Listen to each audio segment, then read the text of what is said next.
Hi, welcome to the Israel First television program from myself, Martin Blackham, and from my wife, Nathalie Blackham.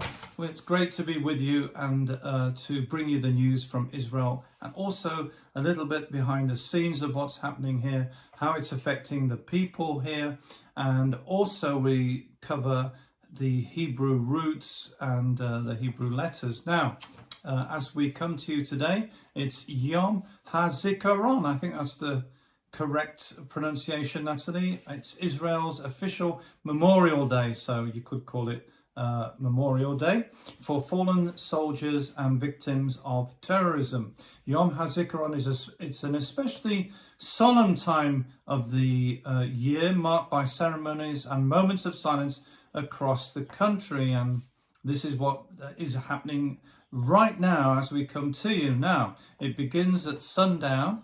It began yesterday at sundown with a siren across the country for 1 minute. And then there's the official state ceremony to mark the start of Yom HaZikaron at the Western Wall, or the Kotel in Jerusalem. Unlike in... And to have memory of all the soldiers and all the people who died. Now, unlike in many countries, Israel's wars have taken place in the area, or in the home area, we would say. And being a small country, almost everybody knows somebody who's died in the war or who is a victim of terrorism.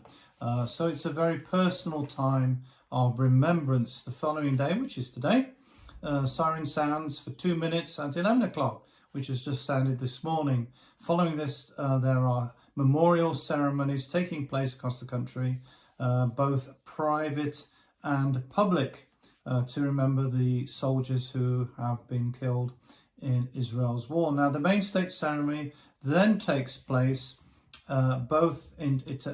happens at the same time in two places, two locations, at the National Hall of Remembrance and on Mount Herzl. These proceedings represent the final high point of national mourning before the country moves into from sorrow and loss into festivities of independence. And we have tomorrow is Day. the Independence Day for Israel. And this is celebrated by parties and traditionally by barbecues, but it all depends, I guess, on the weather. But weather, I think, should be good for tomorrow, Nathalie. So we have a lot of barbecues across Israel, a lot of family gatherings. People get together, friends, in parks, celebrate the Independence Day of Israel. Now, yes, and it's interesting what you're saying, because when we see how people is like a close knit, really. I know there is always stories and people who are not happy with each other, but when you look at the nation compared to other nations, it's really like a big family. And you can really feel it during this time, during Yom HaZikaron, like Martin said, and also during the Day of Independence. Everybody is going on the street, everybody is like happy, which is amazing because you go from sadness to rejoicing. But it's really, when we came here in the land, it was like, oh my gosh, this is like a big family reunion. So you can see that it's different than some other nations, which is like more, maybe people are more individualistic and it's not like as a big family. And in the United Kingdom, we have the Day Remembrance Sunday, I believe it is, and we have all the parades. Usually it's parades. Our son was involved in that when we lived in England, and there's parades across the country. But it's not, I guess it's not quite so personal, because the First and Second World War, although there have been other wars since then, those were the big wars, are getting further and further away. Now, as we come to you, breaking news is that we have a ceasefire. We have a little gap in between war. We have the Iran war and the war, I guess, with Hezbollah, and in Gaza, I guess, with Hamas is still going on to some degree, even though as I say, there's a ceasefire at the moment. I think the north is now quietened down, and they are having less missile attacks, which is really a problem in the north because they're so close. When you live on that border, it's literally like over the fence where the Hezbollah terrorists are firing the missiles from. Now, one of the difficulties has been because of the, and important for you to know this, on this Yom HaZikaron, the Israeli Defense Force has had to extend the time reservists will serve this year, according to an updated military chart amid the war in Iran and against Hezbollah, as I say, in Lebanon. As part of the changes, reservists will now be called up for 9 weeks of operational activity this year. Previously, reservists were expected to serve 6 weeks last year. Now, one of the, and we mentioned this before, one of the difficulties is that the reservists aren't coming from a pool of people who are just waiting. They're in jobs, they have families, so suddenly they have to put down their work, they have to leave their family. Now, some of them are involved in childcare, taking the children to school. All of that goes out of the window, and it is very often, and I think we've mentioned this before, the grandparents, Nathalie, who suddenly have to come to the rescue, or childcare workers or nurseries have to come to the rescue for the children. The IDF has said it urgently needs 12,000 recruits, mostly combat troops, due to the strain on standing and reserve forces caused by the IDF's recent conflicts. The IDF Chief of Staff General Eyal Zamir several times urged the government to extend the mandatory military service for men from 30 to 36 months after it was shortened to 30 months. Zamir warned in April that the heavy price of the change will be paid by the reservists. If they don't have an extended service, then the other reservists will suffer as a result of this, and it will affect the readiness of the IDF for operational activities.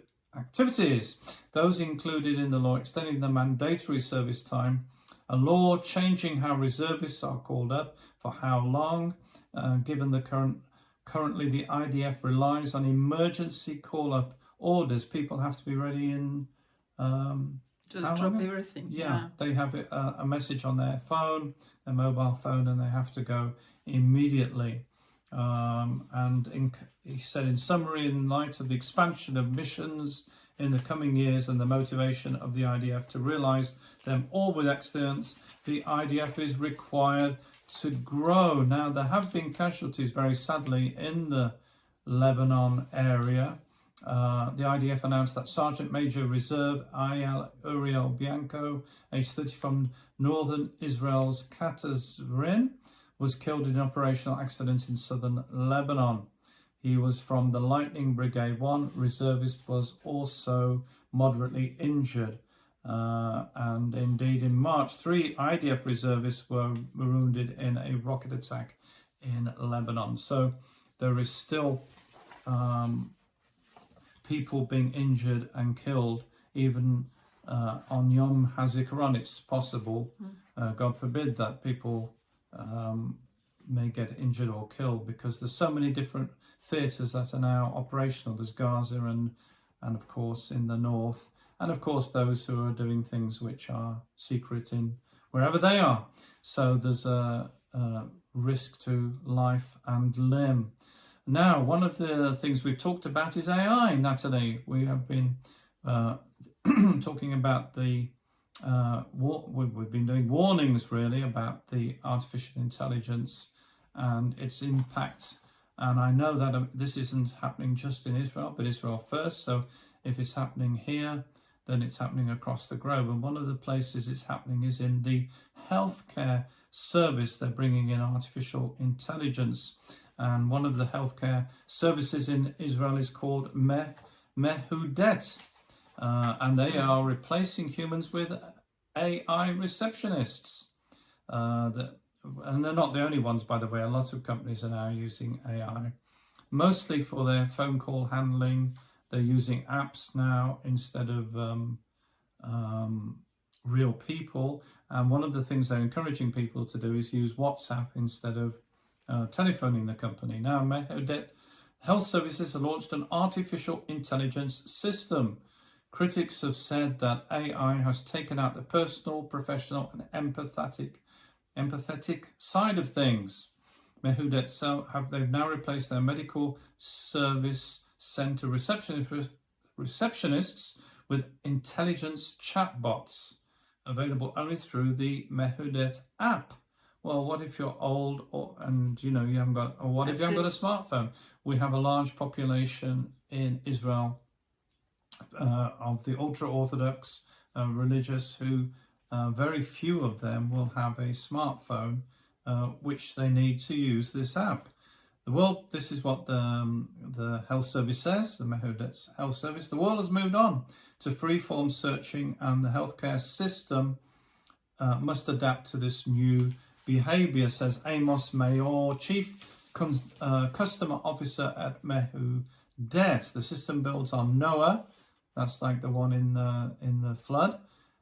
It's their digital assistant. It is claimed that Noah helped tens of thousands of healthcare members shorten wait times by identifying new or cancelled appointment slots.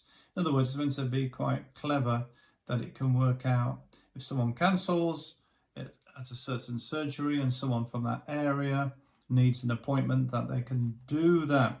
However, the Jerusalem Post has reported that following a series of severe medical errors attributed to the unregulated use of AI or artificial intelligence tools by healthcare professionals, Rabbi Yossi Erblick, chairman and founder of the Le Mahnem organization, has sent a letter to the Health Secretary of Israel, and he's very concerned about the problems of AI. It's an urgent letter, Nathalie, to the Health Secretary, cautioning that uncontrolled use of AI chats by medical teams poses a real risk to patients' lives. In the letter, Erblick details cases reported to Le Mahnem, including incorrect medical dosages or doses, faulty medical opinions, which he says in some instances led to life-threatening situations. Numerous studies have shown that AI-generated results are inconsistent. So if you contact this AI chatbot and say you have a headache, it might give you different tablets or different things to do on different days. Maybe says that on one day that you need to drink more water, or it may give you different opinions. Erblick wrote, in some cases, different answers are given. So I'm not exaggerating to medical situations. While errors in some fields may be harmless, medical mistakes can cost lives.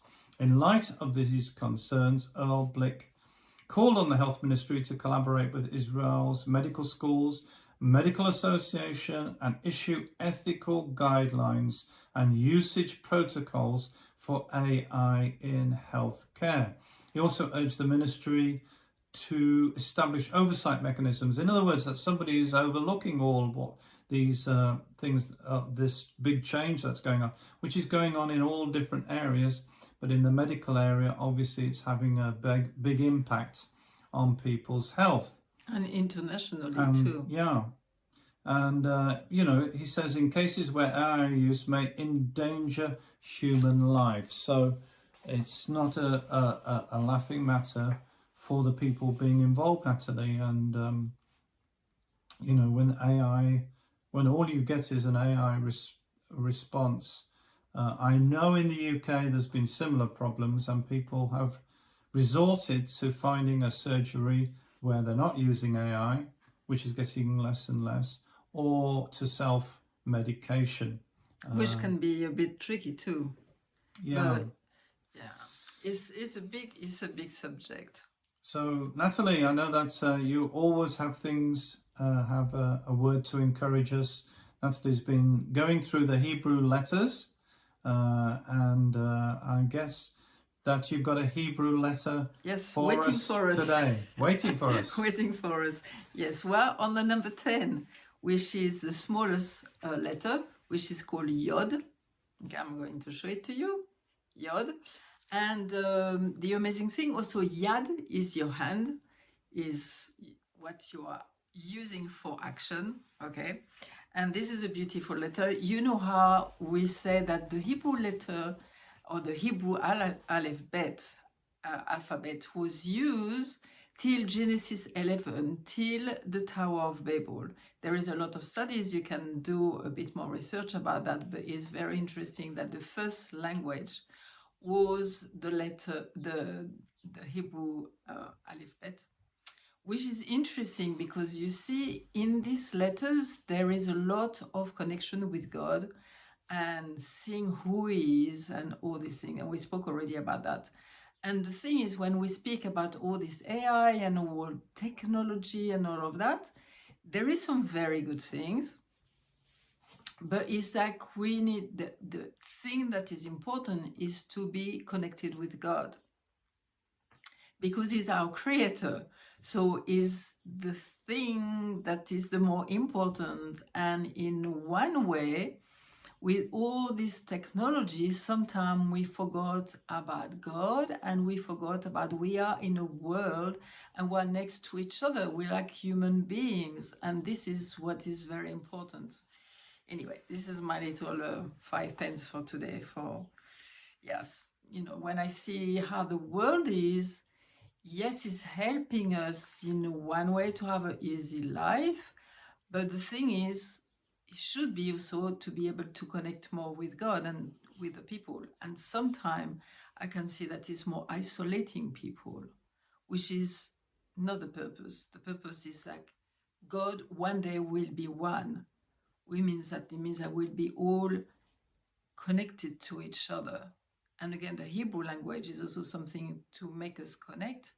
It doesn't mean that they will have only one language. Somebody one day say, well, yeah, but you're speaking about that, and how about the other language? Well, God loves diversity, but He wrote the Torah in Hebrew, and because of that, we can discover more of Him when we know the Hebrew language. More I look, and like I was reading this week, Hosea, and we are going, maybe I go through it straight away. And it's connected to the letter Yod, don't worry.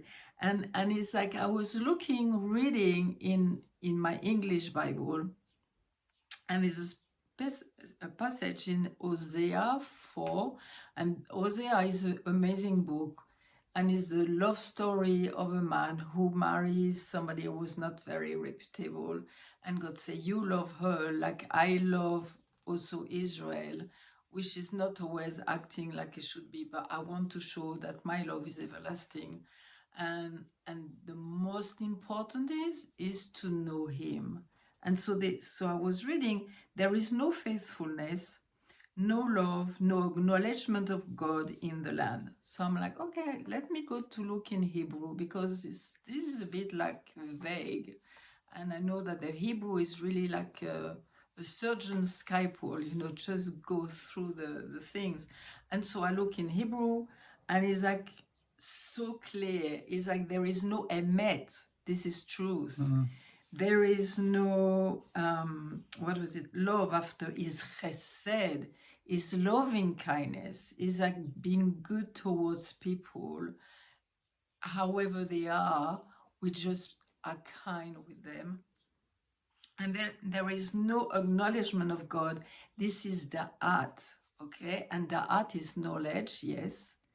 But this is also how a man knows his wife. It's what is written in Genesis. When Adam knew his wife, is the art. So is this intimacy. So God is saying, look, there is no emet, there is no truth. This is so important. There is no chesed. This is the way how people are. And there is no da'at in God. There is no intimacy with God. And this is what He is longing for. And this is why we go back all the time. And there is another passage. So this was when I was reading, it was Hosea 4:2. And now when you look Hosea 4:6, He said, my people are destroyed for lack of knowledge. And we know this verse very well, but it's not the knowledge in our head of God. It's the knowledge, the heart, that is a relationship with Him. So again and again and again, we always go back to that God so desires a relationship with us. He doesn't ask us to be perfect.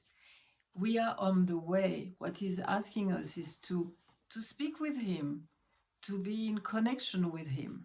Okay? So again, when we go back to the letter Yod, is like, so I said it's the smallest letter. And the Yod, the letter Yod that I show you is the smallest, is also showing the future tense. So it's to show us also that He is like our relationship with Him. It was yesterday and is today and is forever. That there is something happening. There is a beautiful passage also in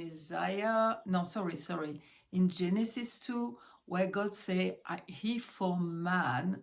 And there again, there is two yods, which it should have only one, but it's to show that we have two lives. We have the Olam Hazeh, which is this one here on earth, and we have the Olam Haba, who will come later on.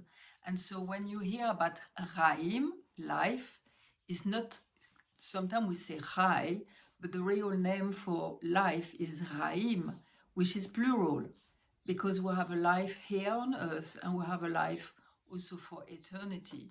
So what are we choosing? Are we choosing to know God more and more and walking close to Him? This is what He loves, and this is the art to love God is so important, because this is what changes.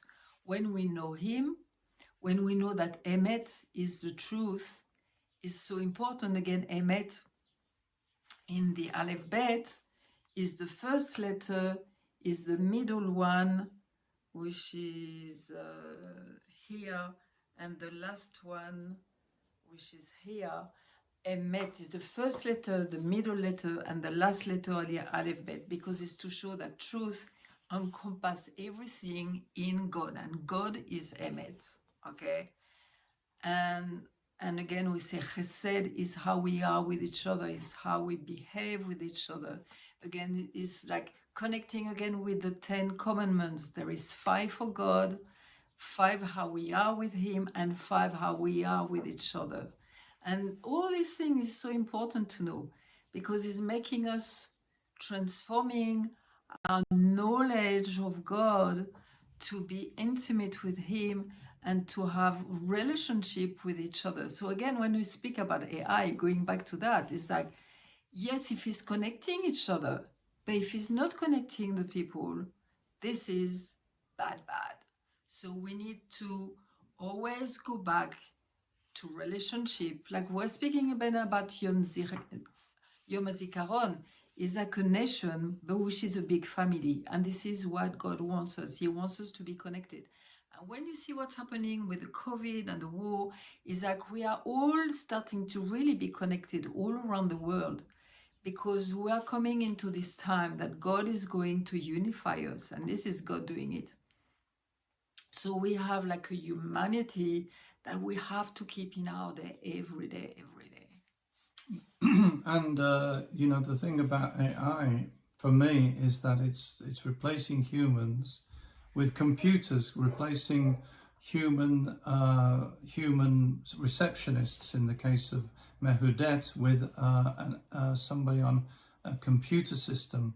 And this is something which I think is which I think isn't good, to replace humans, because people need human touch. You know, when people have got a medical problem, they may even be very reluctant to get medical advice. It's already very difficult for them. And so to have someone who has some sympathy or care speak to them, that's very important. And so to have an app or an inhuman system, I don't think is very good at all. I think it's detrimental, but sadly it's the way that everything's going. You're right, and I think sometimes we forget like a little act of kindness can just change the life of somebody.